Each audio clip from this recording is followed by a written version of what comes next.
তো hello students, welcome to my channel once again.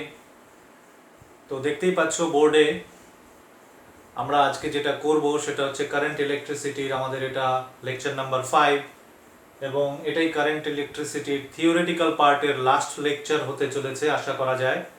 এরপরে আমরা সম্ভবত প্রবলেমস নিয়ে একটা লেকচার করব, একটা ভিডিও করব, সেরকমই প্ল্যান আছে আমার।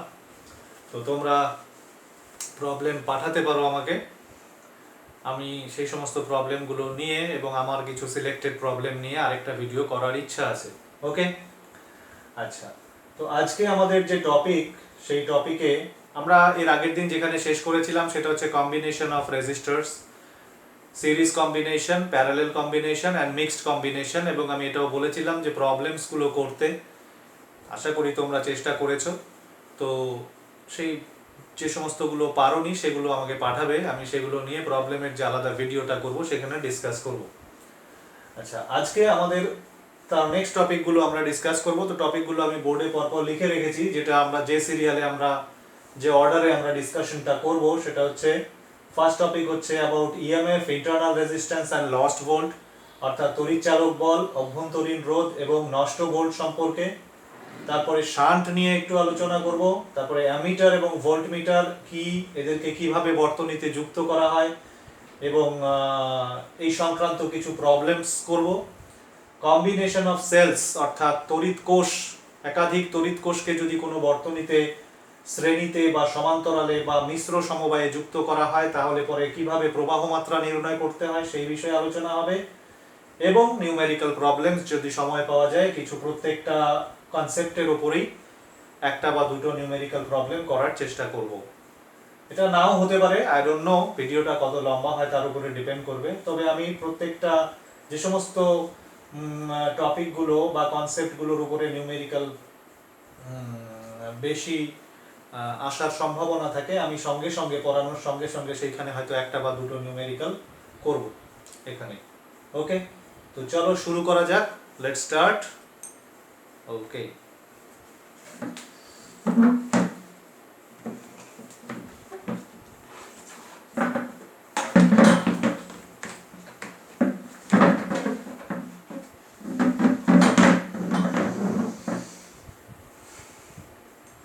আচ্ছা মুছে দিই এটা।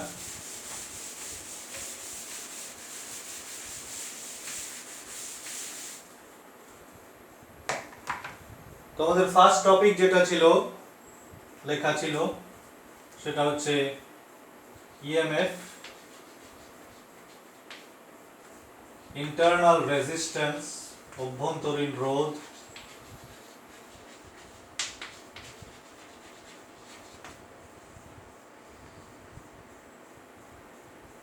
lost volt, and another thing that is called potential drop বা potential difference। এই চারটা যে তোমরা টার্ম দেখতে পাচ্ছ, এই চারটা টার্ম কি কি, এদের মিনিং কি, সেইটাই আমরা অ্যাকচুয়ালি বুঝবো। তো দেখো, ইলেকট্রিক্যাল সেল বা যেটাকে আমরা ব্যাটারি বলি, তো সেটা তার সিম্বল হচ্ছে এরকম। এই লম্বা যে লাইনটা, এটা এর পজিটিভ টার্মিনাল এবং ছোটটা নেগেটিভ টার্মিনালকে ডিনোট করে। তো আমরা একটা ইলেকট্রিক্যাল সেলকে বা ব্যাটারিকে একটা রোধকের সাথে যদি যুক্ত করি, ধরো এটা একটা রোধক, যে রোধটার মান হচ্ছে R, তাহলে পরে এই বর্তনীতে তড়িৎ প্রবাহ হবে ফ্রম পজিটিভ টু নেগেটিভ। ধরো তড়িৎ প্রবাহ যদি I হয়, তাহলে এই I কি করে বের করতে হয়, তার নিয়ম হচ্ছে I ইকুয়াল টু হচ্ছে EMF ডিভাইডেড বাই রেজিস্ট্যান্স। এবার অ্যাকচুয়াল রুলটা যেটা, সেটা হচ্ছে ইকুইভ্যালেন্ট ইএমএফ, এইভাবে লিখলে আরো ভালো হয়, সেটা হচ্ছে equivalent E equivalent divided by R equivalent. অর্থাৎ বর্তনীতে একাধিক তড়িৎচালক বলের উৎস থাকতে পারে, অর্থাৎ একাধিক ব্যাটারি বা সেল থাকতে পারে, একাধিক রোধক থাকতে পারে বিভিন্ন কম্বিনেশনে, সেলও বিভিন্ন কম্বিনেশনে থাকতে পারে। তো যেভাবেই থাকুক, যে কোনো বর্তনীর মূল প্রবাহ মাত্রা নির্ণয়ের সূত্র এটা, অর্থাৎ ই ইকুইভ্যালেন্ট উপরে, নিচে হচ্ছে আর ইকুইভ্যালেন্ট, মানে তুল্য তড়িৎচালক বল বাই তুল্য রোধ। তো এই যে বর্তনীটা আমরা দেখতে পাচ্ছি, এই বর্তনীতে আমরা যদি মনে করি যে এই যে ব্যাটারিটা আছে, এই ব্যাটারির তড়িৎচালক বল ই, তাহলে পরে এই বর্তনীর প্রবাহ মাত্রা হওয়া উচিত ই বাই আর, বিকজ এটা হচ্ছে সিম্পলেস্ট তড়িৎ বর্তনী যার মধ্যে একটা মাত্র সেল আছে এবং একটা মাত্র রোধক আছে, তড়িৎচালক বল বাই রোধ ইকুয়াল টু হচ্ছে প্রবাহ মাত্রা। কিন্তু বাস্তবে দেখা যায় যে বাস্তব ক্ষেত্রে একটা সেলের তড়িৎচালক বল যা, ধরো এই সেলটার তড়িৎচালক বল যদি 12 ভোল্ট হয় আর আর এর মান যদি মনে করো 3 ওহম হয়, তাহলে পরে কারেন্ট হওয়া উচিত 12 by 3 ampere, that is equal to 4 ampere. কিন্তু বাস্তবে কারেন্ট কিন্তু এর থেকে কম হয়। ওকে, এবং এই কারেন্ট কম হওয়ার কারণ যেটা, সেটাই আমরা অ্যাকচুয়ালি এখানে পড়বো। কারেন্ট কেন কম হয়? কারেন্ট কম হওয়ার কারণ হচ্ছে যে আমরা এখানে একটা রোধকে অন্তর্ভুক্ত করতে করিনি। অ্যাকচুয়ালি এই যে ব্যাটারি বা সেল যেটাকে বলছি আমরা, তার ভেতরে যে রাসায়নিক পদার্থ থাকে এর মধ্যে দিয়েও কিন্তু তড়িৎ প্রবাহ হয়। তড়িৎ প্রবাহ এই পুরো বর্তনীতে এইরকম সাইক্লিক পথে হয়, তো মাঝখানে কোথাও গ্যাপ নেই, এখানেও কিন্তু তড়িৎ প্রবাহ হয়। এবার এই জায়গাটুকুর কিন্তু এই যে রাসায়নিক পদার্থটা এখানে আছে তারও কিন্তু কিছুটা রোধ আছে, তো সেই রোধটা বর্তনীতে অন্তর্ভুক্ত হয় সিরিজে। এই রোধটাকে যদি আমি পাশে এইখানে দেখাই, দিস ইজ স্মল আর, এবং এই রোধটাকে বলা হয় হচ্ছে কোষের বা ব্যাটারির অভ্যন্তরীণ রোধ বা ইন্টারনাল রেজিস্ট্যান্স। ফলে কি হচ্ছে, আমাদের এই ফর্মুলা অনুযায়ী আমাদের এখানে চেঞ্জ কোথায় আসবে? ই তো ই থাকবে, একটাই ই আছে, একটাই সেল আছে, তার তড়িৎচালক বল ই। আর ইকুইভ্যালেন্ট যেটা, সেটা হয়ে যাবে capital R plus small R, because দুটো রোধ আছে এবং এরা শ্রেণীতে আছে, তাই যোগ হবে তুল্য রোধ বের করার সময়। সো ইট উইল বি, যদি তুমি ভ্যালু দিয়ে লিখতে চাও, 12 ডিভাইডেড বাই 3, সাপোজ এর ইন্টারনাল রেজিস্ট্যান্স হচ্ছে 1 ohm, so the current becomes 3 ampere. তো আমি একটু আগে বলেছিলাম যে কারেন্ট কম হয়, তো এইটা হচ্ছে কারণ কেন কম হয়, বিকজ বর্তনীতে আরো একটা রোধ আছে, সেটা হচ্ছে ব্যাটারির অভ্যন্তরীণ রোধ, যেটা কিনা বর্তনীতে শ্রেণীতে আছে বলে আমরা ট্রিট করতে পারি। তো এই যে ইকুয়েশনটা, this equation is very important equation of this chapter. ভবিষ্যতেও এটা আমাদের কিন্তু বিভিন্ন জায়গায় আমরা ব্যবহার করব।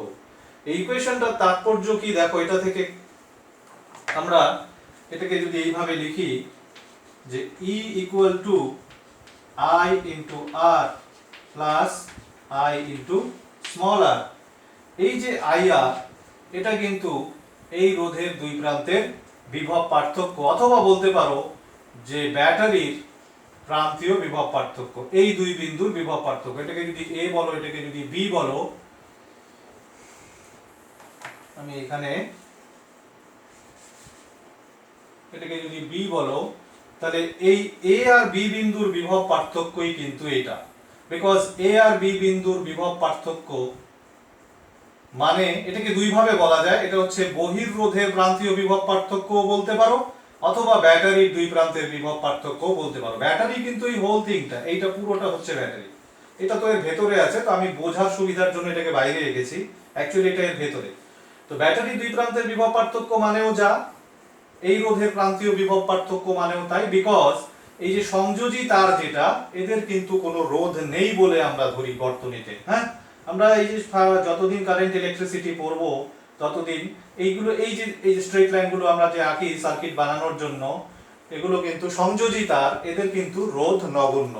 ফলে কি হবে, এই বিন্দু আর এই বিন্দুর মধ্যে অ্যাকচুয়ালি কোনো পার্থক্য নেই, এই বিন্দু আর এই বিন্দুর মধ্যেও অ্যাকচুয়ালি কোনো পার্থক্য নেই। তাই এটাকে তুমি ব্যাটারির প্রান্তীয় বিভব পার্থক্য বলতে পারো, আর এই যে পোটেনশিয়াল ডিফারেন্স যে টার্মটা আমি লিখেছিলাম, অথবা বহির্রোধের প্রান্তীয় বিভব পার্থক্য বলতে পারো। বিভব পার্থক্যকে আমরা যদি ভি লিখি দেন ইট বিকামস দিস। সো এখান থেকে আমরা ভি এর একটা ইকুয়েশন তৈরি করতে পারি which is E minus I R. তো এই ইকুয়েশনটা খুব গুরুত্বপূর্ণ, এই ইকুয়েশনটা খুব তাৎপর্যপূর্ণ। দেখো ব্যাটারির প্রান্তীয় বিভব পার্থক্য ব্যাটারির তড়িৎচালক বল এর তুলনায় কম, অর্থাৎ এখান থেকে আমরা যেটা বুঝতে পারছি that is V is less than E. কতটা কম? আই ইনটু আর। এই যে আই আর কোয়ান্টিটিটা, এটাকে বলা হয় হচ্ছে লস্ট ভোল্ট। এবার বলি ইএমএফ এর অর্থ কি। ইএমএফ হচ্ছে ব্যাটারির দুই প্রান্তের বিভব পার্থক্য মুক্ত বর্তনীতে। কেন? তুমি এখান থেকে ডেফিনিশন পেয়ে যাবে। দেখো তুমি এখান থেকে ডেফিনিশন কি করে পাও?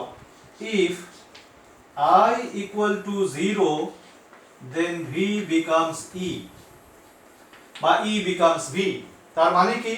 I0 মানে কি? বর্তনীতে কোনো তড়িৎ প্রবাহ নেই। তাহলে ভাবতে পারো মুক্ত বর্তনী অর্থাৎ সংযোগ নেই ব্যাটারির দুই প্রান্তের মধ্যে।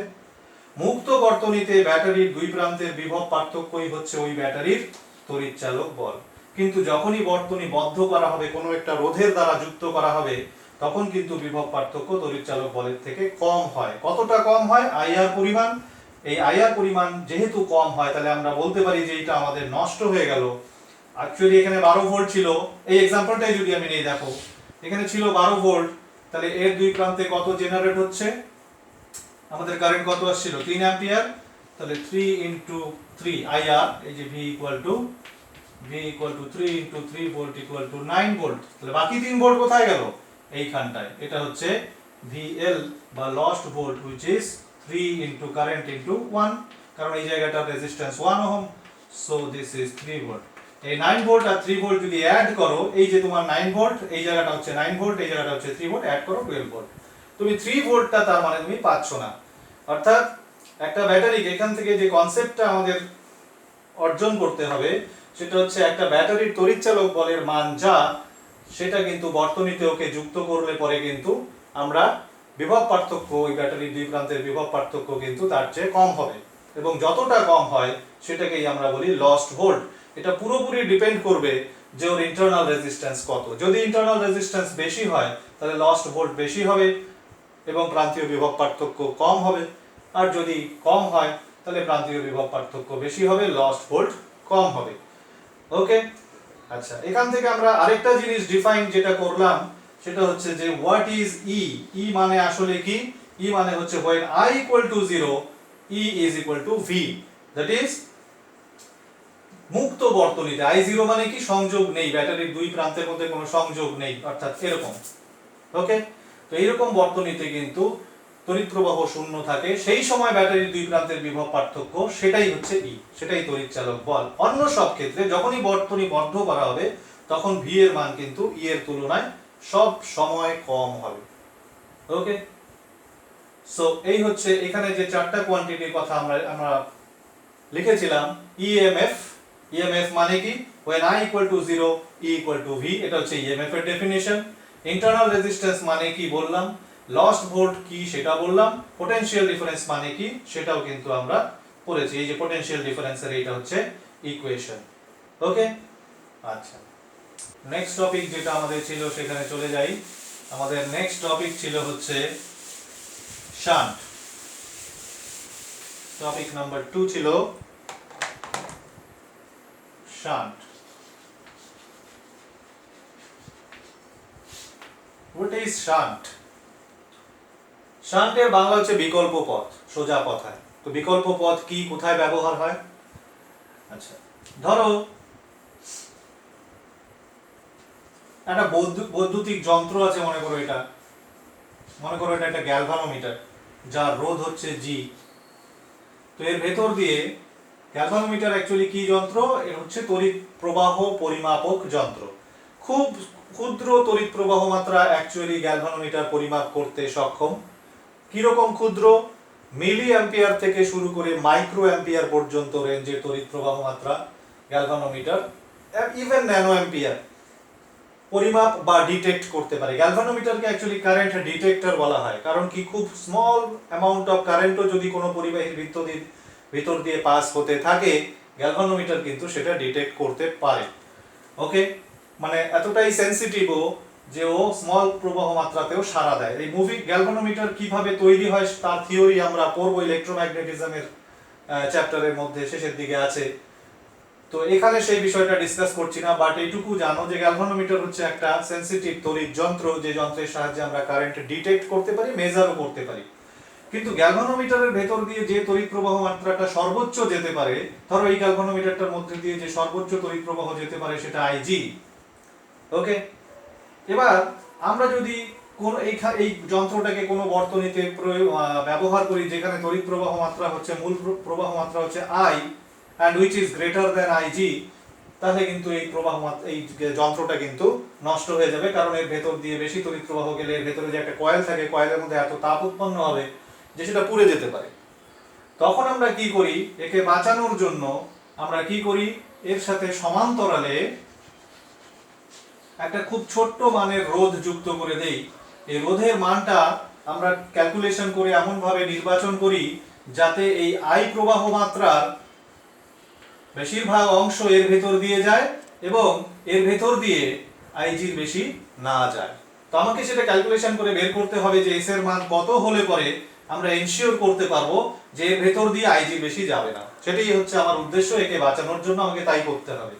ওকে, তো চলো সেই ক্যালকুলেশনটা করি যে what should be the value of S so that the current through the galvanometer does not exceed the value IG।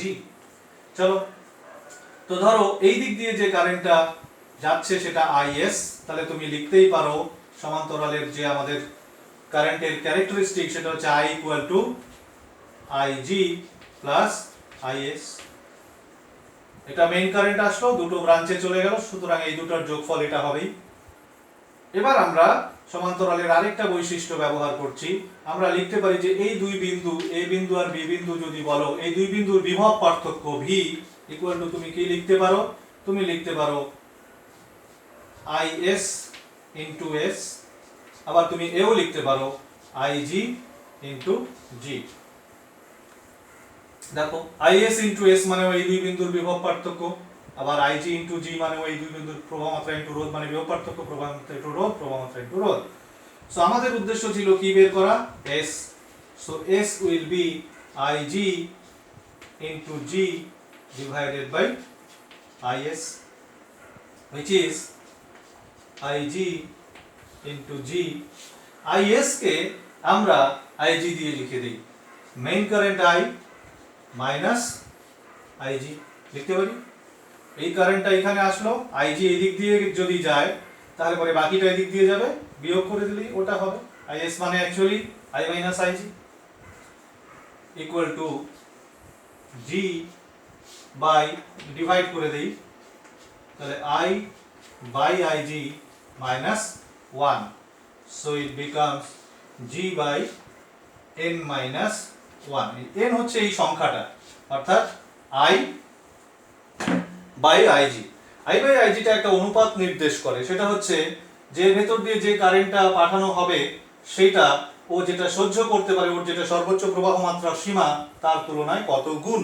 এই ফ্যাক্টরটা যদি আমাদের দেওয়া থাকে তাহলে পরে আমরা জাস্ট এই ফর্মুলাতে গ্যালভানোমিটারের রোধের মান বসালেই কিন্তু শান্ট কত প্রয়োজন পড়বে বের করতে পারবো। তো এই সংক্রান্ত ছোটখাটো অঙ্ক আছে, সেই অঙ্কগুলো তোমরা করবে। আমরা একটা অঙ্ক এখানে ট্রাই করতেও পারি, চলো একটা অঙ্ক ট্রাই করি। আচ্ছা, একটা প্রবলেম করি আমরা শান্টের কনসেপ্টের উপরে। তো প্রবলেমটা এটা, একটা সার্কিট আছে, যে সার্কিটে একটা 20 ওহমের রেজিস্টর আছে, একটা গ্যালভানোমিটার আছে যার রেজিস্ট্যান্স হচ্ছে 80 ওহম, আর একটা ব্যাটারির সাথে এটা কানেক্টেড। তো এর ভেতর দিয়ে, এই গ্যালভানোমিটারের ভেতর দিয়ে এখন যে কারেন্টটা যাচ্ছে, যদি আমরা এই গ্যালভানোমিটারের সাথে একটা 1 ওহমের শান্ট, 1 ওহম রেজিস্ট্যান্সের শান্ট অ্যাড করি, তাহলে তখন গ্যালভানোমিটারের ভেতর দিয়ে যে কারেন্টটা যাবে দেখাতে হবে যে ওই সময় গ্যালভানোমিটার ভেতর দিয়ে যে কারেন্টটা যাবে দ্যাট ইজ আইজি ড্যাশ ধরলাম, আর আগে যেটা যাচ্ছিল এটা লাগানোর আগে সেটা যদি আইজি হয়, you have to prove that it is 1/70. কোশ্চেনটা আশা করি পরিষ্কার।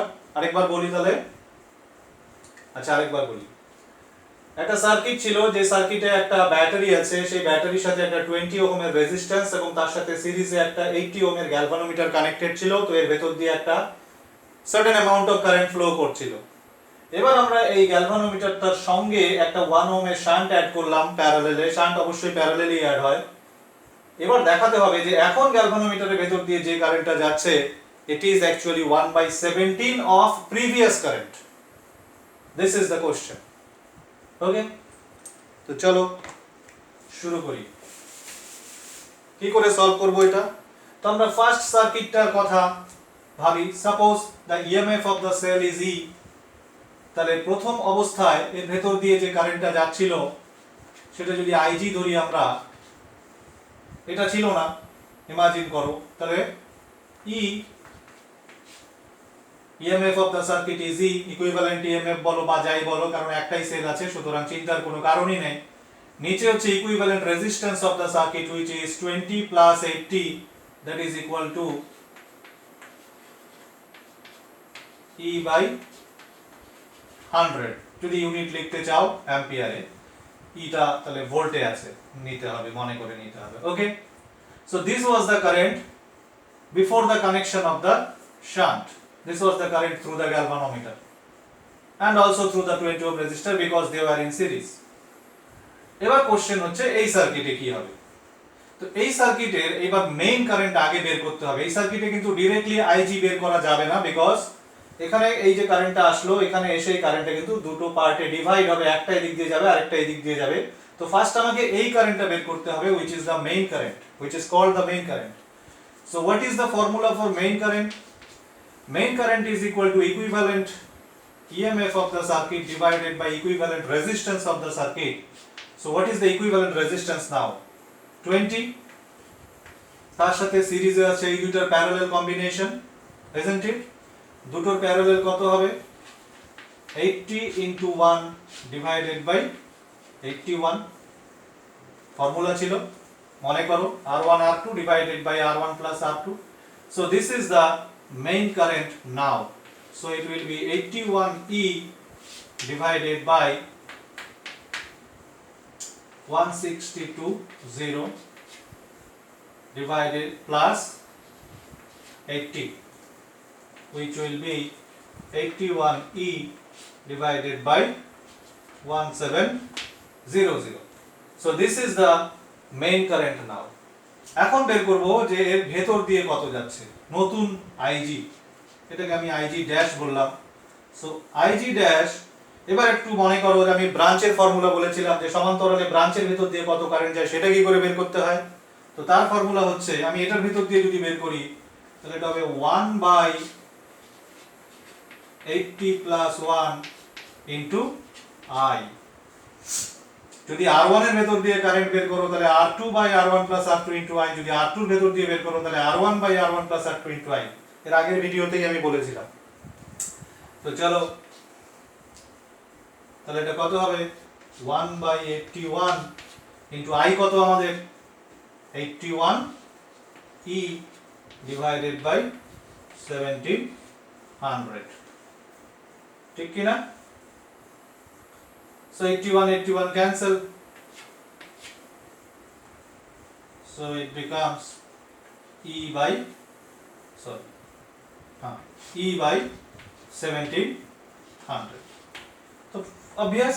এবার দেখো, এটা ছিল আগের কারেন্ট গ্যালভানোমিটারের ভেতর দিয়ে, আর এইটা হচ্ছে এখনকার কারেন্ট। সো IG, এটা এখান থেকেই লেখা যায়, equal to E by 100 into 1/17. So this is 1/17 into IG, the previous IG. This was the problem. Solved. আশা করি বুঝতে পেরেছো? ওকে।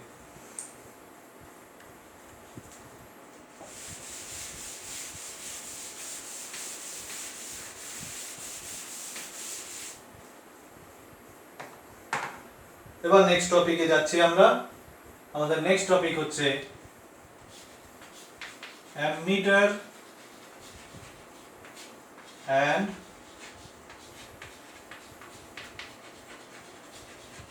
ভোল্টমিটার।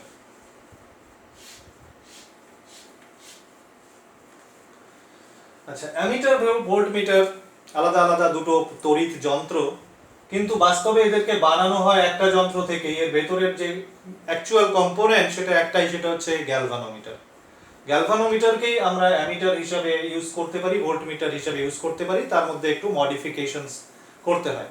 তো সেই মডিফিকেশনটা অলরেডি একটা মডিফিকেশন কিন্তু আমরা করে ফেলেছি, কিন্তু আমি বলিনি ওখানে। সেটা হচ্ছে আমরা যখন গ্যালভানোমিটারের সঙ্গে শান্ট যুক্ত করি তখন কিন্তু সেটা একটা অ্যামিটারে কনভার্ট হয়ে যায়, তার রেঞ্জটা বেড়ে যায়। ওকে, আচ্ছা। সিমিলারলি যদি গ্যালভানোমিটারকে ভোল্টমিটারে কনভার্ট করতে হয় তাহলে একটা হাই রেজিস্ট্যান্স সিরিজে অ্যাড করতে হয়। তো সেই বিষয়গুলো আমরা আরেকটা চ্যাপ্টারে পড়বো, যেখানে আমরা গ্যালভানোমিটার পড়বো বললাম একটু আগে। সেই চ্যাপ্টারে এগুলো আছে, ডিটেইলস সার্কিট টার্কিট সব আছে, কি করে লাগাতে হয়, এবং তার নিউমেরিক্যালসও আছে। এখানে যেটা পড়বো সেটা হচ্ছে what is an ammeter and what is a voltmeter, and how are they connected in circuit and why। অর্থাৎ অ্যামিটার এবং ভোল্টমিটার কি, এরা কি কাজে ব্যবহৃত হয়, কিভাবে এদেরকে বর্তনীতে যুক্ত করা হয়, কেনই বা ওইভাবে যুক্ত করা হয়, আদর্শ অ্যামিটার কি, আদর্শ ভোল্টমিটার কি, ভুলভাবে এদেরকে যুক্ত করলে কি এফেক্ট হবে বর্তনীর উপরে, এই সব কিছু পড়বো, এবং কিছু নিউমেরিক্যালস আছে এর উপরে। ওকে, চলো একটা একটা করে বলি। অ্যামিটার, তোমরা নামটা শুনে থাকবে, হয়তো ছবি টবিও দেখে থাকবে, প্র্যাকটিক্যাল ল্যাবে হয়তো অরিজিনাল দেখেও থাকতে পারো, না দেখে থাকলেও দেখবে মানে খুব শিগগিরই। তো অ্যামিটার হচ্ছে, আমি একটু আগে বলেছি, এমন একটা তড়িৎ যন্ত্র যেটা তড়িৎ প্রবাহ মাত্রা পরিমাপ করতে পারে। এটা মেইনলি বানানো হয় গ্যালভানোমিটার থেকে। তো এটাকে আমরা তড়িৎ প্রবাহ মাত্রা পরিমাপের কাজে ব্যবহার করি বর্তনীতে, এবং বর্তনীতে আমরা এটাকে শ্রেণীতে যুক্ত করি। কেন শ্রেণীতে যুক্ত করি সেইটা একটু জানা দরকার। ধরো একটা তোমার কাছে একটা বর্তনী আছে, খুব সিম্পল, আমি সিম্পল দিয়ে বোঝানোর চেষ্টা করছি। ধরো এটা একটা বর্তনী, যেটা একটা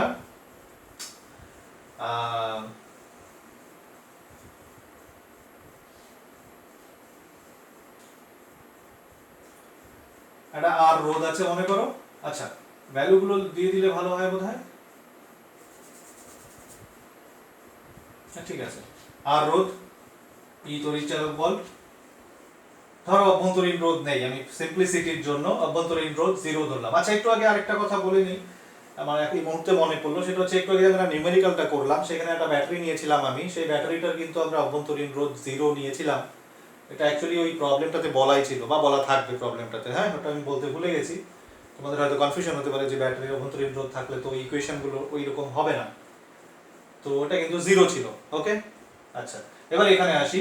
তো এটাও একটা ব্যাটারি যার তড়িৎচালক বল ই এবং অভ্যন্তরীণ রোধ 0, এর সাথে একটা রোধ কানেক্টেড আছে আর। তো এর যে প্রবাহ মাত্রা সেটা আমরা মাপতে চাই। তো এর প্রবাহ মাত্রা ম্যাথমেটিক্যালি যদি তুমি বের করতে চাও, তো ইকুয়েশন সেটা আমরা বের করতে পারি, which is E by R। এবার তুমি যদি ফিজিক্যালি মেজার করতে চাও এটা, তাহলে কি করতে হবে? তাহলে এই বর্তনীতে যে কোনো জায়গায় শ্রেণীতে একটা অ্যামিটার যুক্ত করতে হবে। যুক্ত করলে অ্যামিটার, এটা ধরো অ্যামিটার। এবার অ্যামিটার হোক বা যে যন্ত্রই হোক, তড়িৎ যন্ত্র, যে কোনো তড়িৎ যন্ত্রে কম বেশি রোধ থাকবেই। তো এর কিছু রোধ আছে, ধরলাম এর রোধ হচ্ছে আর এ। তাহলে এবার কিন্তু অ্যামিটার যে রিডিংটা শো করবে, অর্থাৎ যে কারেন্টটা ওর ভেতর দিয়ে ঢুকবে, ফ্লো হবে, সেটাই কিন্তু ও শো করবে।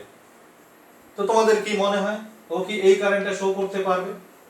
অবভিয়াসলি না, বিকজ ও যখন যুক্ত হলো বর্তনীতে তখন কিন্তু বর্তনীর তুল্য রোধ চেঞ্জ হয়ে গেছে। বর্তনীর তুল্য রোধ একটু বেড়ে গেছে, ছিল আর, এখন আর এ অ্যাড হয়েছে।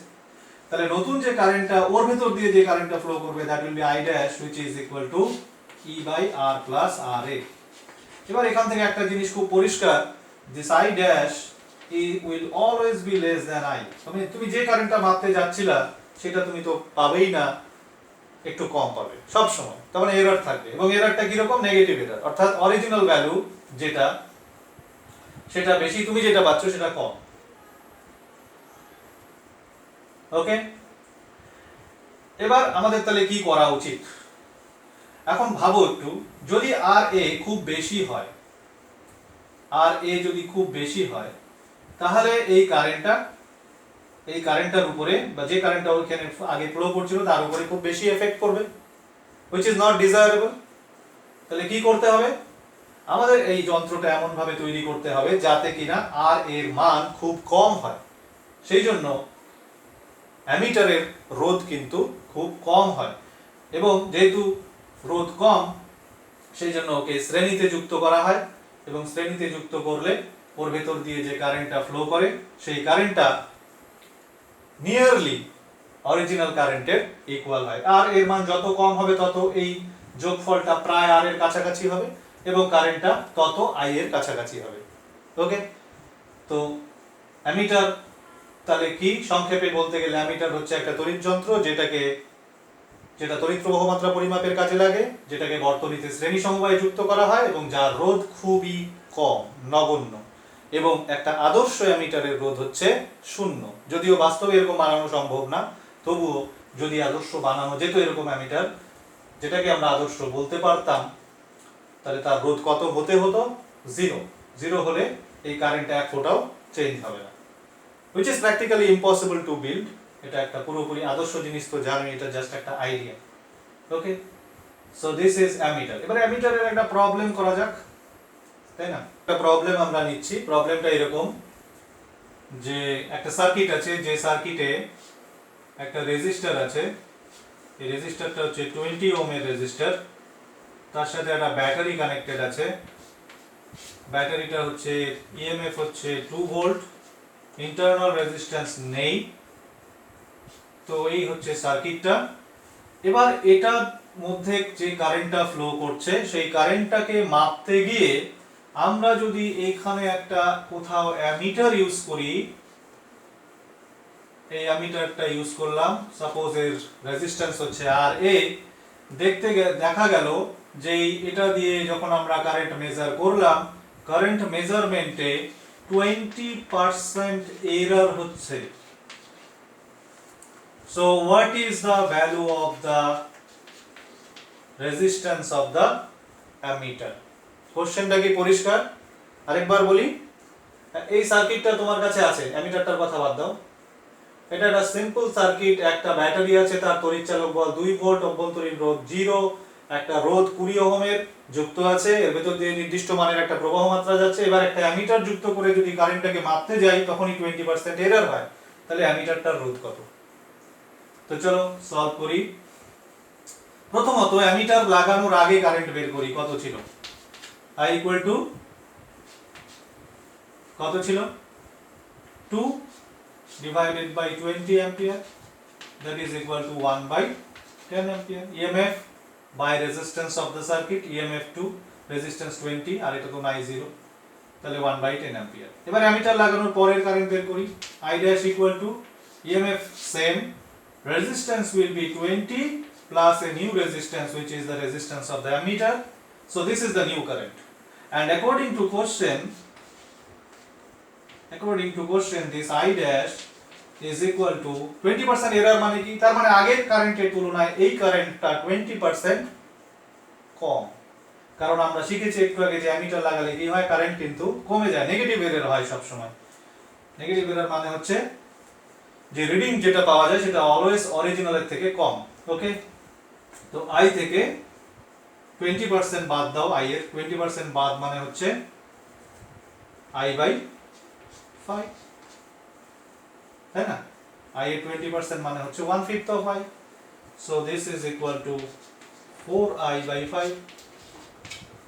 Now put the values, put the expressions for I dash, 2 by 20 plus RA is equal to 4 by 5 into 1 by 10, I was 1 by 10, so এবার দেখা যাক কি দাঁড়ায়, এটা ক্যান্সেল করে দিই 2, তাহলে এইদিকে তোমার দাঁড়াচ্ছে হচ্ছে 40 plus 2RA equal to 50,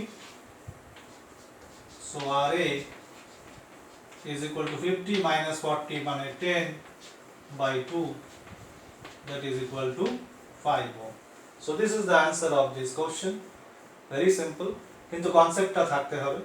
যে অ্যামিটার অ্যাকচুয়ালি কিন্তু আমাদের যে রেজাল্টটা দেয়, that reading is never accurate. It is always less than the original value. এই কনসেপ্টটা থাকলেই অঙ্কটা হয়ে যাবে। ওকে, তো অ্যামিটার গেল। অ্যামিটারের এরকম আরো অনেক প্রবলেম আছে, তোমরা করবে। এবার নেক্সট যেটা করব আমরা, এবার ভোল্টমিটার। তো ভোল্টমিটার কি করতে পারে? ভোল্টমিটার হচ্ছে বর্তনীর যে কোনো দুই বিন্দুর মধ্যে বিভব পার্থক্য মাপতে পারে এবং একে ওই দুই বিন্দুর সাথে বা বিন্দুর মধ্যে বলা ভালো সমান্তরালে যুক্ত করতে হয়। ওই দুই বিন্দুর মধ্যে যে রোধটা থাকবে তার সাথে সমান্তরালে। কিভাবে আমি সার্কিটে দেখাই? সাপোজ এটা একটা সার্কিট তোমার কাছে আছে, রোধ আর, এর সাথে একটা ব্যাটারি যুক্ত আছে যার তড়িৎচালক বল ই এবং অভ্যন্তরীণ রোধ আর। এবার তুমি এই দুই বিন্দুর মধ্যে বিভব পার্থক্য মাপতে চাও। So what should you do? You should connect a voltmeter with this resistance in parallel with this resistance. ধরো এটা ভোল্টমিটার যার রোধ হচ্ছে আরভি। এটা যুক্ত করলে কি হবে দেখো, আগে এই সার্কিটের কারেন্ট কত ছিল ভোল্টমিটার লাগানোর আগে? ভাবো, I equal to E by R plus R. So V কত ছিল? V মানে এটা IR plus IR, এটা ইকুয়েশন আমরা আগেই করেছি। This was the V। এটা ছিল এই দুই বিন্দুর বিভব পার্থক্য, যেটা মাপার জন্য আমরা কি করলাম? আশা করি এখানে কোনো ঝামেলা হওয়ার কথা নয়, কারণ আমি এটা মাত্র করে আসছি একটু আগে। তো এটা ছিল বিভব পার্থক্য এই দুই বিন্দুর before the connection of the voltmeter. এখন দেখি এটা লাগানোর পরে এটা চেঞ্জ হয় কিনা, বা কিভাবে চেঞ্জ হয়, কতটা চেঞ্জ হয়, সেটা মিনিমাইজ কি করে করা যায়। This is our aim. তো চলো এবার আমরা কি করব, ভোল্টমিটার লাগাচ্ছি প্যারালালে লাগালে কি হবে, এই জায়গাটার রেজিস্ট্যান্স চেঞ্জ হয়ে যাবে। এই জায়গাটার রেজিস্ট্যান্স, নতুন রেজিস্ট্যান্স কি হয়ে যাবে বলো? আচ্ছা, আরপি, প্যারালাল অংশটার রেজিস্ট্যান্স হয়ে যাবে R into RV divided by R plus RV. এটার মান অবশ্যই আর এর থেকে কম, কেন? আমরা জানি theory, the equivalent resistance of a parallel combination is always less than the minimum resistance that is present in this combination, in that combination. তাহলে আমরা এটা বলতেই পারি যে এখানে যে আর ছিল, শুধু আর ছিল, প্যারালাল করলে আর এর থেকে কমে যাবে ওই জায়গাটার resistance. So the current in the circuit I dash will be E by RP plus small r. এখন RP আর R এর কম্পারিজন আমরা জানি RP is less than R, so obviously I dash will be less than I. এটা পরিষ্কার আশা করি? Sorry, it will be greater than I. কেন? কারণ কি, RP এই জায়গাটার রেজিস্ট্যান্স আগের তুলনায় কম, ফলে total resistance of the circuit, that is the equivalent resistance of the circuit, এটাও আগের তুলনায়, আগে ছিল R প্লাস স্মল r, এখন RP plus small r। RP হচ্ছে R এর তুলনায় কম, সুতরাং এই জিনিসটার তুলনায় কম, therefore I dash is greater than I। তাহলে কারেন্ট বেড়ে গেল। এবার কারেন্ট বেড়ে গেলে কি হবে একটু দেখো তো ইকুয়েশনটাতে, new V dash will be E is same minus I dash, R is also same, these are small r, internal resistance, so I dash is greater than I dash is greater than I, therefore subtraction যেটা হচ্ছে সেটা কিন্তু একটা আগের তুলনায়, এখানে মানে lost volt পার্টটা আর কি, সোজা কথায় লস্ট ভোল্ট পার্টটা আগে যা ছিল এখন কিন্তু তার তুলনায় বেশি, therefore সাবট্রাক্ট বেশি হচ্ছে, তার মানে V dash will be less than V। ঠিক কি না? I dash বড় মানে এটা বড় মানে সাবট্রাক্ট করলে কম হবে, বিয়োগ করলে কম হবে। তাহলে এফেক্ট কিন্তু পড়ছে, ভোল্টমিটার লাগানোর পরেও কিন্তু এই দুই বিন্দুর বিভব পার্থক্য চেঞ্জ হচ্ছে, দ্যাট মিন্স এখানেও এরর আছে। এবার প্রশ্ন হচ্ছে এররটা মিনিমাইজ কি করে করব? তো মিনিমাইজ করতে গেলে উপায় হচ্ছে যে এই RV এর মানটা যতটা সম্ভব হাই করতে হবে। কেন হাই করলে লাভ কি আমাদের? হাই করলে লাভ হচ্ছে এটাকে তুমি যত হাই করবে এই RV টাকে, দেখো এই RP এর ভ্যালুটা নিয়ারলি R এর কাছাকাছি চলে আসবে। কি রকম করে? এই RP টাকে তুমি এরকম লেখো, RP equal to R by RV দিয়ে ডিভাইড করছি উপরে নিচে, R by RV plus 1, isn't it? So if RV is very very greater than R, তখন এই কোয়ান্টিটিটা হয়ে যাবে negligible. RP will be nearly equal to R, ঠিক কি না? তাহলে আর যদি নিয়ারলি ইকুয়াল টু আর হয় তাহলে কারেন্টের উপরে এফেক্ট তেমন কিছু পড়বে না, কারেন্টের উপরে যদি এফেক্ট না পড়ে তারপরে তাতে বি এর উপরেও কোনো এফেক্ট পড়বে না, মোটামুটি আমরা অ্যাকুরেট রেজাল্ট পাবো। That's why voltmeter is always a high resistance instrument. Okay, এবং একটা আদর্শ ভোল্টমিটারের কথা যদি বলো তার রোধ হওয়া উচিত অসীম, ইনফিনিটি। ক্লিয়ার?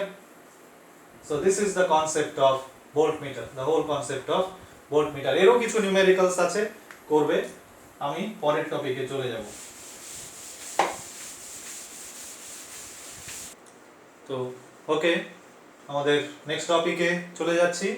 এটাই আমাদের লাস্ট টপিক ছিল, তারপরে প্রবলেম করার কথা ছিল, দেখা যাক।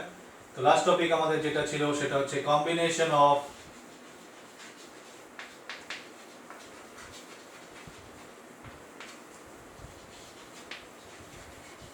সেলস, অর্থাৎ একাধিক তড়িৎ কোষকে যদি আমরা যুক্ত করি বিভিন্নভাবে, শ্রেণী সমবায়ে, সমান্তরাল সমবায়ে বা মিশ্র সমবায়ে, সেক্ষেত্রে সেই সেলগুলো কীরকম বিহেভ করে, বর্তনীর তুল্য তড়িৎচালক বল কত হয়, তুল্য রোধ কত হয়, বর্তনীর মূল প্রবাহ মাত্রা কত হয়, বা বর্তনীতে প্রবাহ মাত্রা কোন শর্তে সর্বোচ্চ হয়, এই সমস্ত কিছু আমরা ডিসকাস করব এখানে। তো ফার্স্ট আমাদের যেটা কম্বিনেশন বা কানেকশন যেটা নিয়ে আমরা ডিসকাস করব সেটা হচ্ছে সিরিজ কম্বিনেশন। তো আমরা এখানে সিম্পল কেস নেব। সিম্পল কেস এরকম আর কি, যে সবগুলো সেল আইডেন্টিক্যাল মানে একই রকম, এদের তড়িৎচালক বল এবং অভ্যন্তরীণ রোধ সেম। তো চলো নেওয়া যাক। Suppose n number of identical cells are taken and they are connected in series like this. This is the series connection between two points A and B. এবার এই পুরো কম্বিনেশনটাকে একটা এক্সটার্নাল রেজিস্ট্যান্সের সাথে কানেক্ট করে দিলাম, which is R. অনেকগুলো sell আছে আমার কাছে, n নাম্বার অফ সেল। ধরো প্রত্যেকের তড়িৎচালক বল হচ্ছে E এবং অভ্যন্তরীণ রোধ ইন্টারনাল রেজিস্ট্যান্স হচ্ছে R, দে আর আইডেন্টিক্যাল, তার মানে সবারই তড়িৎচালক বল E এবং অভ্যন্তরীণ রোধ R একই, বহির রোধ হচ্ছে R। তো এর ভেতর দিয়ে যে তড়িৎ প্রবাহ হবে এইদিকে I, what will be the value of that? তো I equal to, যে কোনো বর্তনীর I equal to হচ্ছে E equivalent divided by R equivalent. Now what is E equivalent? E equivalent মানে হচ্ছে এই দুই বিন্দুর মধ্যে যে তড়িৎচালক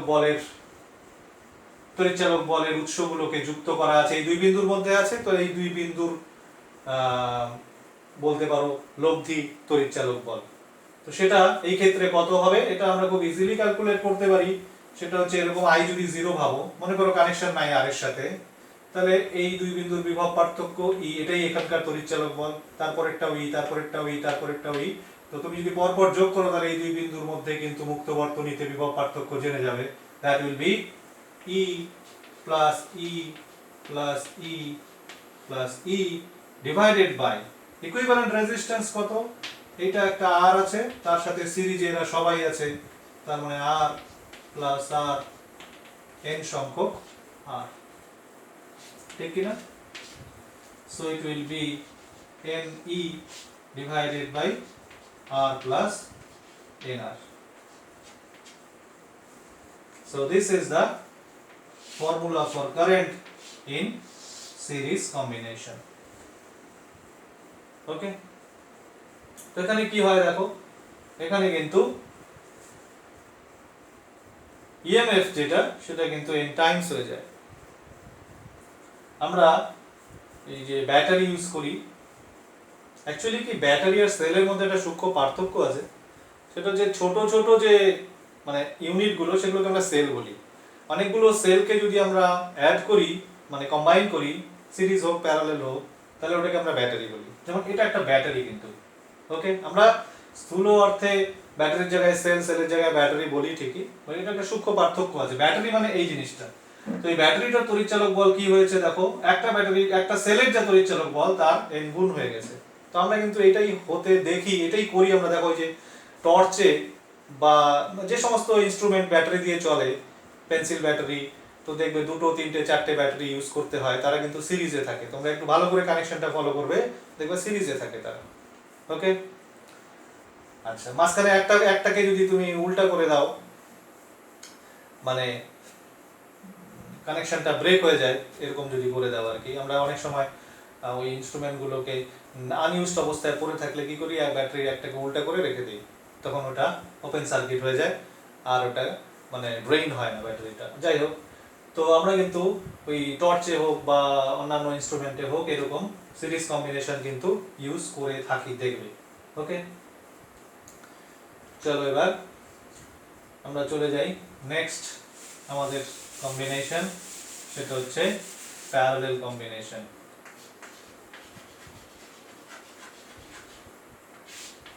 প্যারালাল কম্বিনেশন হচ্ছে এরকম, আগের মতোই তোমার কাছে n number of identical cells আছে,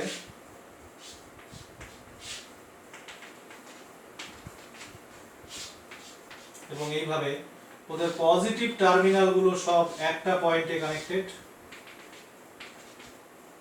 আর নেগেটিভ টার্মিনাল গুলো সব another fixed point connected like this, and the whole combination is connected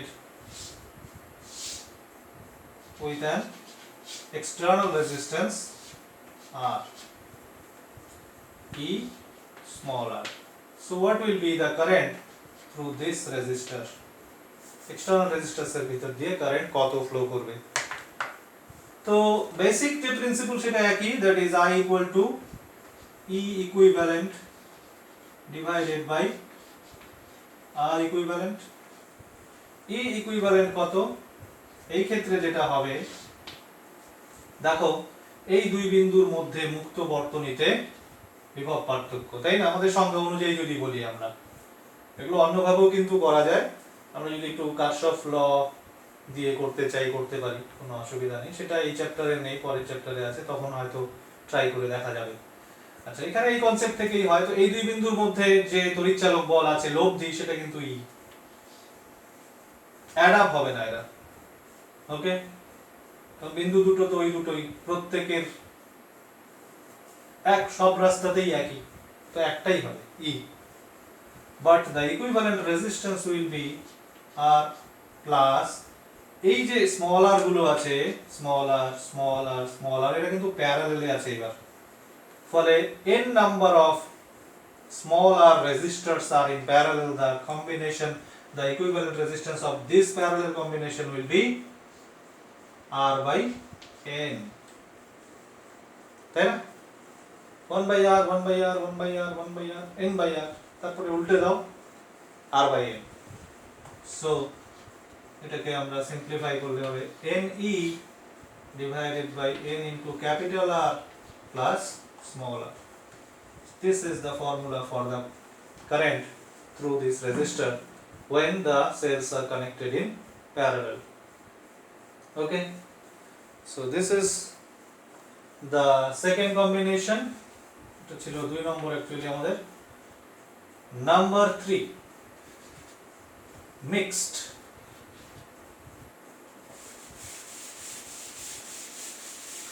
এবার দেখো মিক্সড কম্বিনেশন, হ্যাঁ,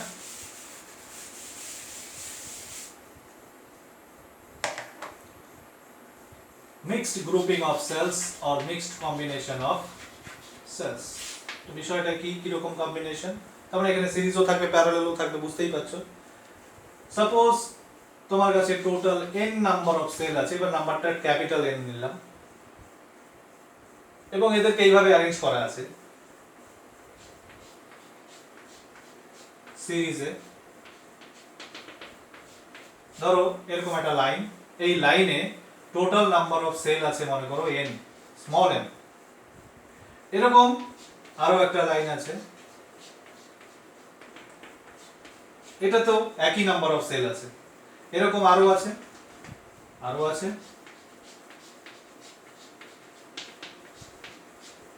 এবং এই যে লাইন, নাম্বার অফ লাইন, এটা মনে করো n। এদেরকে প্যারালাল কানেকশন করে দেওয়া আছে এরকম ভাবে, বুঝতে পারছো? তারপরে এটাকে এক্সটার্নাল রেজিস্ট্যান্সের সাথে আর এর সাথে জয়েন করা আছে। So this is the mixed grouping of sales.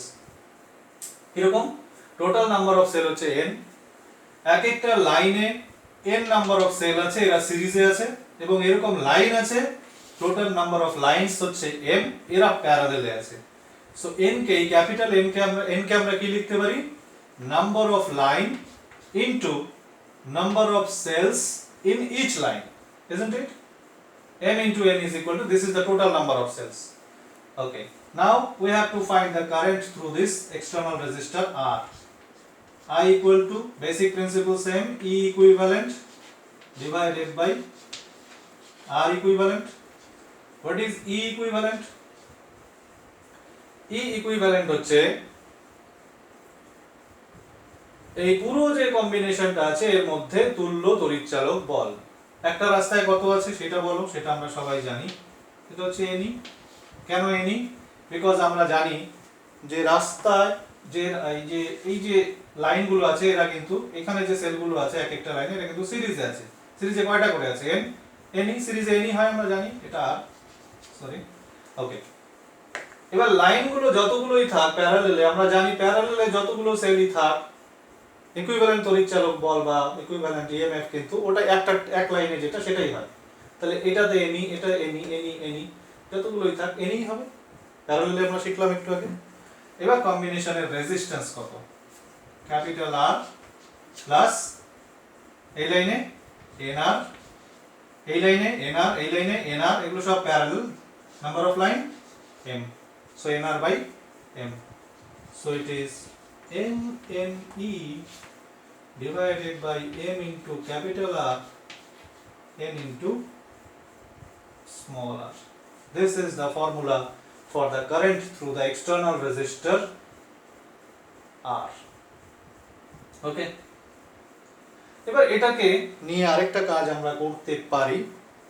We can find the condition for maximum current from here. এটা একটু মুছে দেব আমি এখন, হ্যাঁ?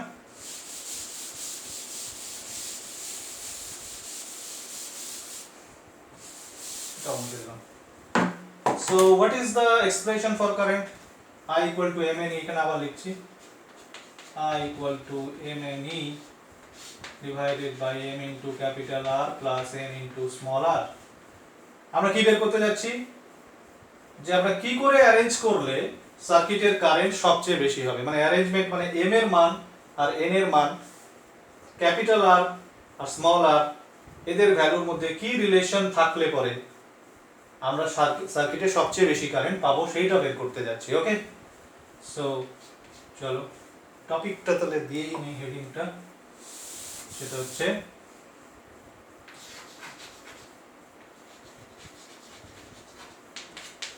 Condition for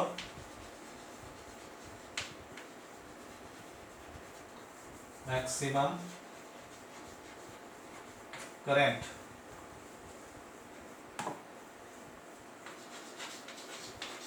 MNE divided by, এটাকে একটু কেরামতি করব, root MR root NR whole square whole square. So it will be MNE a square plus b square equal to MR minus NR whole square M minus b whole square plus 2AB, 2 root over MR NR. Now I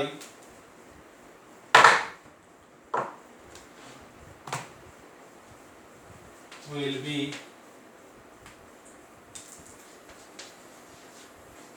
maximum when denominator is minimum, denominator এই জিনিসটা, তো এটা minimum হতে গেলে এটার value, এটার minimum value হতে হবে, এটার মিনিমাম ভ্যালু কত হতে পারে? 0, 0 কম তো হবে না বিকজ স্কয়ার আছে। So root MR is equal to root NR or MR equal to NR. This is the condition. isn't it? So এই কন্ডিশনটা যদি আমি পুট করি তাহলে আমি imax and imax কত হবে তাহলে বলো, পুট করে দাও কন্ডিশনটা। mne mr এর জায়গায় nr বা nr এর জায়গায় mr, আচ্ছা nr এর জায়গায় mr বসাই তাহলে 2mr, so it will be ne m cancel by 2r, অথবা এটাও লিখতে পারো mne 2n into smaller m cancel, so it will be me by 2 into smaller. This is the value of maximum current.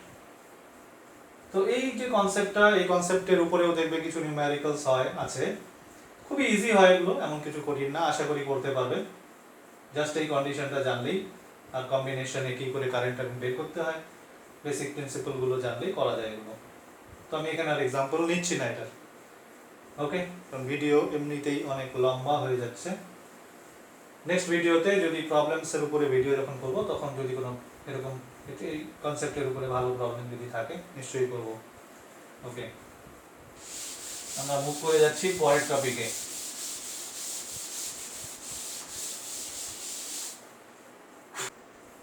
আচ্ছা, আমরা আমাদের যে টপিকগুলো discuss করার কথা ছিল সেগুলো হয়ে গেছে।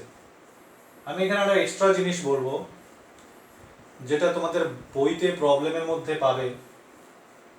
তোমাদের বইতে মানে আমি বলতে চাচ্ছি বিশেষ করে ওই ছায়া প্রকাশনীর বইটাতে, আর অন্যান্য এনসিইআরটির বইতে বা ইয়েতে এইচসি বার্মাতে ওটা তোমরা থিওরির মধ্যেই পাবে।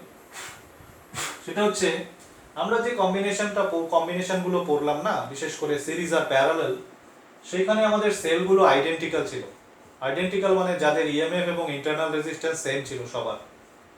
তো সেটা যদি না হয়, জেনারেল কেস ধরি, যে ধরো দুটো সেল এরকম আছে,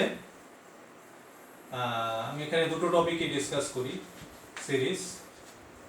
সেটা হচ্ছে দুটো সেল এরকম, এই একটা এই একটা, এর EMF E1 internal resistance R1, এর E2 and internal resistance R2। এবার কিভাবে আমরা এই কম্বিনেশনটার equivalent resistance and equivalent EMF কি করে বের করব? তো ভেরি সিম্পল, সিরিজে কোনো প্রবলেমই নেই। আমরা প্রথমে ই ইকুইভ্যালেন্ট লিখি, অ্যাডই হবে এটাও, কারণ ওখানে ই প্লাস ই হয়েছিল সব, এখানে E1 প্লাস E2 হবে, আরো থাকলে আরো অ্যাড হবে, and R equivalent will be nothing but R1 plus R2। এর সাথে এক্সটার্নাল রেজিস্ট্যান্স থাকলে সেটা তো অ্যাড হবে। মানে আমি R equivalent কিন্তু এখানে বলতে চাচ্ছি যে শুধু এই পার্টটুকুর, অর্থাৎ যে দুটি বিন্দুর মধ্যে সেলগুলো যুক্ত। এবার এক্সটার্নাল যদি কিছু থাকে সেই তার সাথে সেটা অ্যাড হয়ে যাবে, সেটা অন্য কথা, সেটা তোমরা পারবে। আমি এইটুকু পার্টের জায়গাটা দেখাচ্ছি, তাই না? এইটুকুটা জানলেই আমরা এক্সটার্নালটা দিয়ে কি হবে সেটা পারবো। আর প্যারালাল থাকলে এটাতে একটা প্রবলেম আছে। এটা যদি প্যারালাল থাকে, প্যারালাল থাকলে কি হবে, এরকম আছে, আরেকটা এরকম আছে, এভাবে কম্বাইন করা আছে। এটা মনে করো E1 R1, এটা E2 R2, এখান থেকে মনে করো I1 কারেন্ট আসছে, এখান থেকে মনে করো I2 কারেন্ট আসছে, এই কারেন্টটা এখানে কম্বাইন হয়ে মনে করো I হচ্ছে। So what will be the equivalent EMF of this combination and equivalent resistance of this combination? কি করে বের করব?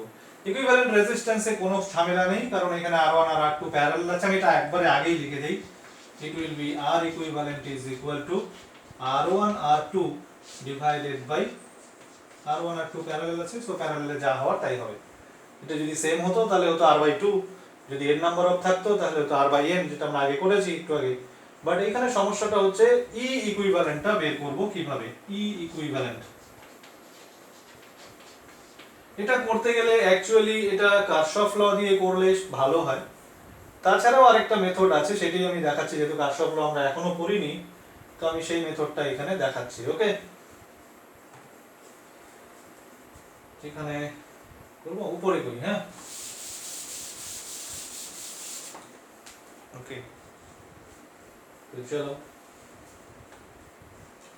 ই ইকুইভ্যালেন্ট বের করব, তার জন্য আমরা এই ইকুয়েশনটাকে ইউজ করছি, i equal to i1 plus i2, i1 i2 add করে i।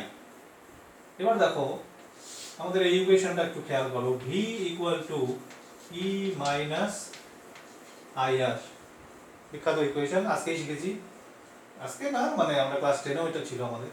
এখান থেকে যদি i বের করো তাহলে কি পাবে, E minus V by R, isn't it? v equal to e minus ir, so I equal to e minus v by r।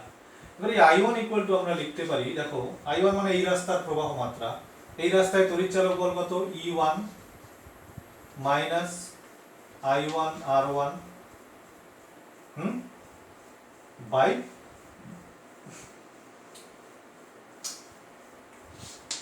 By না ভুল করলাম, সরি, কি লিখলাম এটা, ই মাইনাস ভি বাই r1, তাই না?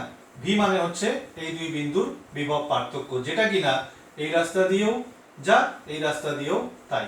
সো আমরা লিখব e1 minus V by r1 plus e2 minus V by r2, আরে লিখতে। আর এই পাশে i মেইন কারেন্টের জন্য আমরা কি লিখতে পারি, এটাকে লিখতে পারি ই ইকুইভ্যালেন্ট, ধরো এই দুই বিন্দুর মধ্যে তুল্য তড়িৎচালক বল হচ্ছে ই ইকুইভ্যালেন্ট, মাইনাস এই দুই বিন্দুর বিভব পার্থক্য ওই ক্ষেত্রেও তুল্য ক্ষেত্রেও তো একই থাকবে, V divided by R equivalent, ঠিক কি না? এবার তোমরা এটাকে এরকম করে লেখো, দেখো এটাকে লেখা যায় E equivalent by R equivalent minus V by R equivalent is equal to E1 by R1 plus E2 by R2 minus V into 1 by R1 plus 1 by R2, বোঝা যাচ্ছে তো? এইভাবে লিখলাম, ওকে, অসুবিধা? লিখলাম। এবার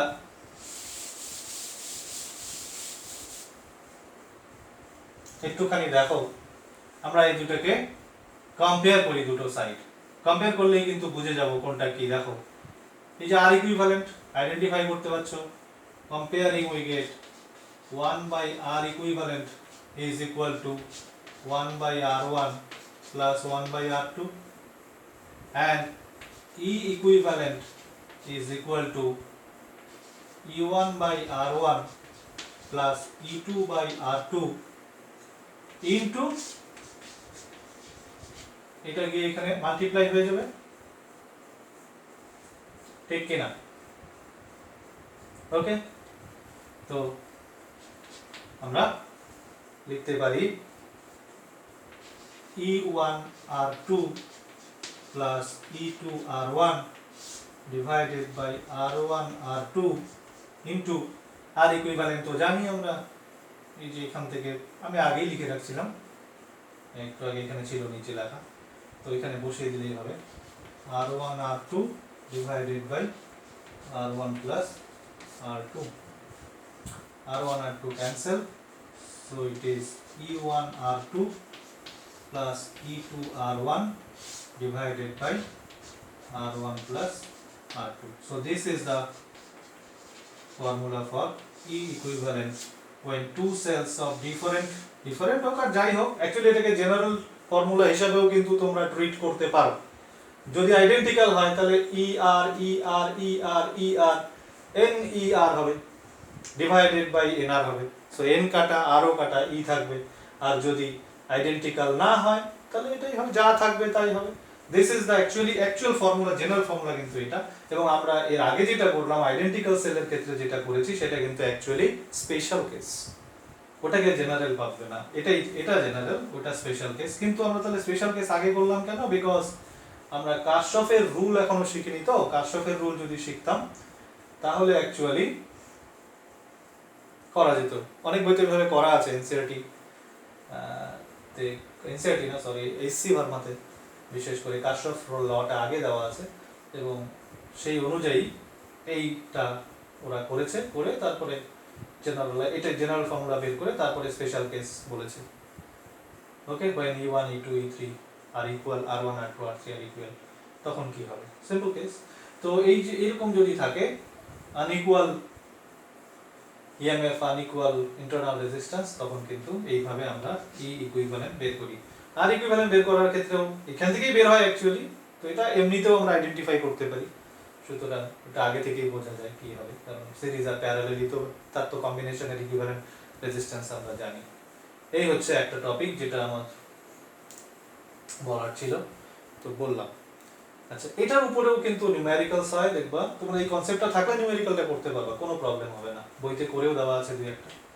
ওকে, আরেকটা জিনিস একটু বলতে চাই আমি, সেটা হচ্ছে আমরা যে সেলগুলোকে কানেক্ট করি, যখন আইডেন্টিক্যাল সেলের যে কনসেপ্টগুলো পড়লাম, সেখানে সিরিজেরটাতে আমরা লিখেছিলাম i ইকুয়াল টু কি লিখেছিলাম, NE divided by R plus NR লিখেছিলাম না, এরকম যদি সেল থাকে,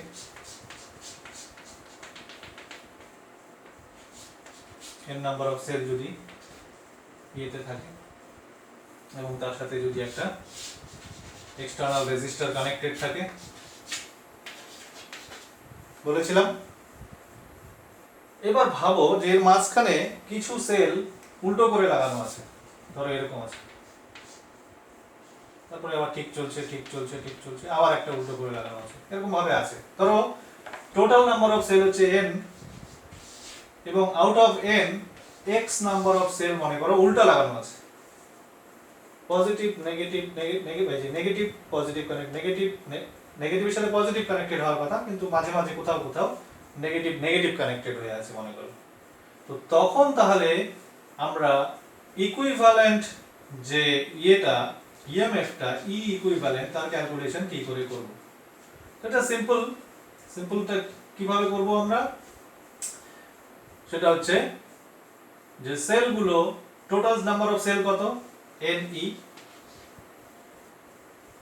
total number of cell total number of cell হচ্ছে n, তার মধ্যে যদি x নাম্বার অফ সেল যদি উল্টো লাগানো থাকে, তাহলে সোজা লাগানো আছে যেগুলো সেগুলোকে অ্যাড করো, কত, n minus x into e, ঠিক না,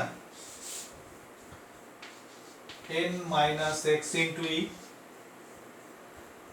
আর উল্টো লাগানো আছে যে কয়টা তাদেরটা বাদ দিয়ে দাও, মাইনাস xc, তাহলে n minus 2x into e, এটা যাতে খেয়াল থাকে, ঠিক আছে।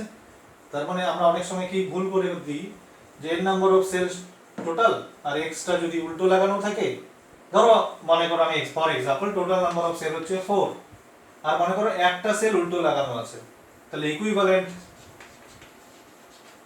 ইএমএফ কত হবে, 4e, অপশন যদি দেই আমি 4e হবে না 3e হবে না 2e হবে না e হবে, आंसर হচ্ছে 2e। কিভাবে, 4 এর মধ্যে একটা উল্টো লাগানো, তাহলে সোজা লাগানো আছে তিনটা, উল্টো যেটা সেটা বাদ, বাই ফর্মুলা দিয়ে ডিরেক্ট করতে পারো, এই ফর্মুলা দিয়ে ডিরেক্ট করলে কি হবে, টোটাল নাম্বার অফ সেল হচ্ছে 4, উল্টো লাগানো আছে একটা, তাহলে 2 ইনটু 1 ইনটু তারপরে e, that means 2e। Okay, so এটাও একটা কনসেপ্ট, এটাও কিন্তু তোমরা নিউমেরিক্যালস এর শর্ট কোশ্চেনের মধ্যে পাবে, মাল্টিপল চয়েসের মধ্যে থাকে, হ্যাঁ। কিন্তু এই ক্ষেত্রে কিন্তু রেজিস্ট্যান্সের কোনো পরিবর্তন হবে না, অর্থাৎ ইকুইভ্যালেন্ট রেজিস্ট্যান্স সোজা লাগালেও যা, কারণ রেজিস্ট্যান্সের কোনো সোজা উল্টো তো হয় না, রেজিস্ট্যান্স মানে রেজিস্ট্যান্স, কারেন্ট যেতে গেলে বাধা পাবে যেদিকেই যাক। ওকে, তো রেজিস্ট্যান্সের ক্ষেত্রে আনচেঞ্জ থাকবে, রেজিস্ট্যান্স এনআরই হবে, কিন্তু ইকুইভ্যালেন্ট ইএমএফ এর ক্ষেত্রে কিন্তু এই চেঞ্জটা হবে, তখন ইএমএফ এর ফর্মুলাটা এইটা n এর বদলে NE n minus 2x into e হবে। কেন হবে বললাম। Okay, so that's all for this chapter, theoretical part complete. এবার হচ্ছে তোমরা এই চ্যাপ্টারটা মেইনলি প্রবলেম বেসড, থিওরি যে খুব বেশি পরীক্ষায় আসে তা নয়, থিওরি আসে কোনটা আমি বলে দিচ্ছি, ড্রিফট ভেলোসিটির যে কনসেপ্ট, ওখান থেকে ড্রিফট ভেলোসিটির এক্সপ্রেশন বের করা, কারেন্টের এক্সপ্রেশন বের করা, ওহমস ল এস্টাবলিশ করা, রেজিস্ট্যান্স রেজিস্টিভিটি এগুলোর এক্সপ্রেশন বের করা ওই ড্রিম ভেলোসিটির কনসেপ্ট থেকে, that part is important as theory, board এক্সামে এগুলো আসতে পারে। আর কোনো পার্ট থেকে তেমন কোনো থিওরি আসার মতো কোনো প্রবাবিলিটি খুবই কম, কারণ সেরকম কিছু নেই। কনসেপ্টগুলো রাখতে হবে ঠিকঠাক এবং তাকে অ্যাপ্লাই করার মতো অ্যাবিলিটি গ্রো করতে হবে। তোমাকে প্রবলেমস প্রচুর সলভ করতে হবে, এই চ্যাপ্টারে প্রচুর প্রবলেমস আছে, তোমরা সলভ করবে। সলভ করার পর যদি প্রবলেম হয় আমাকে জানাবে, 1-2 দিনের মধ্যে জানাও, তাহলে পরে আমি ওই প্রবলেমগুলোকে নিয়ে একটা সেপারেট ভিডিও এবং আরও কিছু সিলেক্টেড প্রবলেম, ভালো প্রবলেম যেগুলো বিভিন্ন কম্পিটিটিভ এক্সামে লাস্ট ইয়ারগুলোতে এসছে, ওগুলোকে নিয়ে আমি আরেকটা ভিডিও কম্পাইল করে বানাবো। ওকে, থ্যাংক ইউ।